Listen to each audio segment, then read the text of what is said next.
Hello students and welcome back to the channel ICT. आज हम शिक्षा निदेशालय की वर्कशीट नंबर 25 डिस्कस करेंगे, जो कि 22 दिसंबर यानी ट्यूसडे की वर्कशीट है और ये कक्षा 8 के विद्यार्थियों के लिए है। कक्षा 6 और कक्षा 7 की हिंदी वर्कशीट्स का लिंक भी आपको वीडियो के नीचे डिस्क्रिप्शन बॉक्स में मिल जाएगा। तो शुरू करने से पहले अगर आप चैनल पर नए हैं तो चैनल को जरूर सब्सक्राइब कर लें और साथ ही बेल आइकन को भी दबा दें ताकि इस चैनल पे आने वाली सारी वीडियोस की नोटिफिकेशन आपको सबसे पहले मिल सके। तो let's start with our worksheet. तो आज का विषय है हिंदी और हम अकबरी लोटा जो हमने पिछली वर्कशीट्स में पढ़ा था उसके आगे का भाग आज हम पढ़ेंगे। तो सबसे पहले वर्कशीट में आपको अपना नाम लिखना है और यहाँ पे आपको अपनी क्लास टीचर का नाम लिखना है। तो जो हमने पिछली वर्कशीट में पढ़ा था उसके आगे आज हम पढ़ेंगे। वह पानी तो जरूर लाई पर गिलास लाना भूल गई थी, केवल लोटे में पानी के लिए वह प्रकट हुई। फिर लोटा भी संयोग से वह जो अपनी बेढंगी सूरत के कारण लाला झाऊलाल को सदा से नापसंद था। तो नया 1-2 साल का ही बना, पर कुछ ऐसी गढ़न उस लोटे की थी कि उसका बाप डमरू माँ चिल्लम हो रही थी। तो यानी कि उनकी जो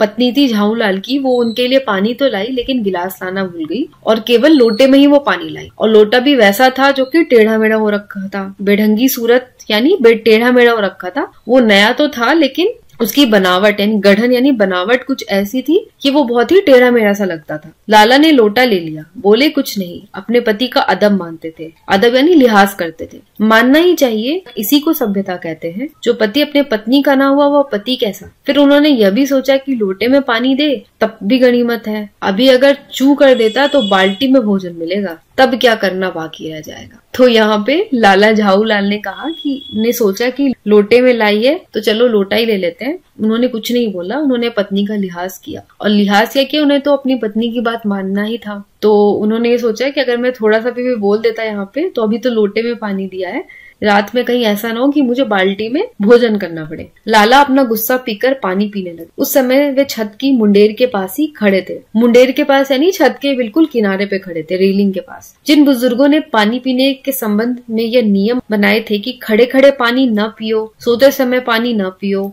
दौड़ने के बाद पानी न पियो, उन्होंने पता नहीं कभी यह भी नियम बनाया था कि छत की मुंडेर के पास खड़े होकर पानी न पियो। जान पड़ता है कि इस महत्वपूर्ण विषय पर उन लोगों ने कुछ नहीं कहा है। तो ये सब वो खड़े खड़े सोच रहे थे। जो लाला झाऊलाल थे वो छत के बिल्कुल किनारे के पास आकर पानी पीने लगे थे लोटे से और वहीं पे पानी पीते पीते वो ये सब सोच रहे थे कि बड़े बूढ़ों ने जो नियम बनाए थे कि सोते सोते पानी नहीं पीना है, खड़े खड़े नहीं पीना है, दौड़ से आने के बाद नहीं पीना है, उन्होंने यह नियम क्यों नहीं बनाया कि छत की मुंडेर के पास खड़े होकर के पानी ना पियो। लाला झाऊलाल मुश्किल से 2-1 घूंट पी पाए होंगे कि न जाने कैसे उनका हाथ हिल उठा और लोटा छूट गया। तो वो अभी पानी पी ही रहे थे कि उनके हाथ से लोटा छूट गया। लोटे ने दाएं देखा ना बाएं, वह नीचे गली की ओर चल पड़ा। अपने वेग में उनका जो लजाता हुआ वह आंखों से ओझल हो गया। किसी जमाने में न्यूटन नाम के किसी खुराफाती ने पृथ्वी की आकर्षण शक्ति नाम की एक चीज इजाद की थी यानी खोज की थी। कहना न होगा कि यह सारी शक्ति इस समय लोटे के पक्ष में थी। तो उनके हाथों से जैसे ही लोटा छूटा,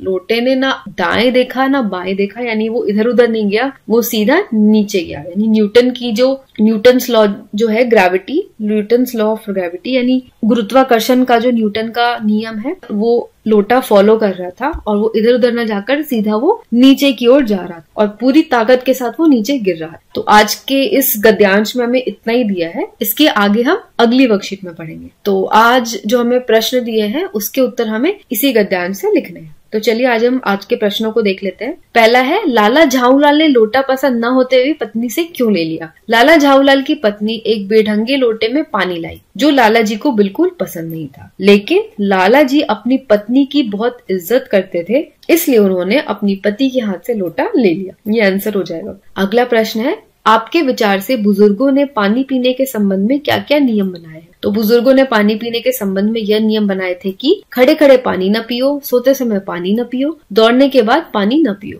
तो ये सब नियम बुजुर्गों ने बनाए। अगला है, आप न्यूटन के नियमों के विषय में क्या जानते हैं। न्यूटन के गति के प्रथम नियम के अनुसार यदि कोई वस्तु स्थिर अवस्था में है तो वह तब तक विराम अवस्था में बनी रहेगी जब तक कि कोई बाहरी बल न लगाया जाए। यानी कि अगर कोई वस्तु अगर स्थिर अवस्था में यानी कोई चीज अगर रखी हुई है तो तब तक नहीं हिलेगी, वो वैसे ही रहेगी जब तक कि कोई उस पे अपना बल न लगाए, यानी कोई उसे उठाए गिराए या उसको धक्का दे, जब तक कोई उसको डिस्टर्ब ना करे तब तक वो वस्तु वैसे की वैसी ही रखी रहेगी। ये न्यूटन का पहला नियम है, न्यूटन की गति का पहला नियम है। गतिविधि। क्या आपकी रसोई में कुछ ऐसे बर्तन हैं जो आपको नापसंद है? बर्तनों के नाम के साथ उनको नापसंद होने के कारण भी लिखिए। तो रसोई के पुराने बर्तन जैसे थाली, कटोरी, गिलास जिनके किनारे टूट गए हो या जो दबकर टेढ़े मेढ़े हो गए हो, वो मुझे पसंद नहीं है, क्योंकि वह देखने में अच्छे नहीं लगते और उनसे हाथ पैर में चोट लगने का डर भी रहता है। तो बिल्कुल सही बात है बच्चों कि अगर आपके घर में कोई थाली है या कटोरी है जिसके किनारे या तो क्रैक हो जाते हैं या टेढ़े मेढ़े हो जाते हैं, टूट जाते हैं, तो वो दिखते तो अच्छे नहीं है, बिल्कुल अच्छे नहीं लगते दिखने में, लेकिन उसके साथ ही साथ उनसे चोट लगने और हाथ कटने का भी बहुत डर रहता है। तो ऐसे ही बर्तन होते हैं जो हमें बिल्कुल नापसंद होते हैं रसोई में। तो बच्चों, ये थी हमारी आज की वर्कशीट। ये वर्कशीट आपको कैसी लगी ये आप मुझे कमेंट करके जरूर बताएं, और साथ ही अगर आपको इस वर्कशीट में कुछ भी डाउट्स आते हैं तो वो भी आप मुझे कमेंट में पूछ सकते हैं। तो अगर ये वाली वीडियो पसंद आई हो तो लाइक बटन को जरूर दबाते हुए जाएं, और साथ ही इस वीडियो को अपने सारे फ्रेंड के साथ भी शेयर कर लें। तो आज के लिए बस इतना ही। मैं मिलूंगी आपको अगली वर्कशीट के साथ। तब तक के लिए take care, stay safe and have a nice day.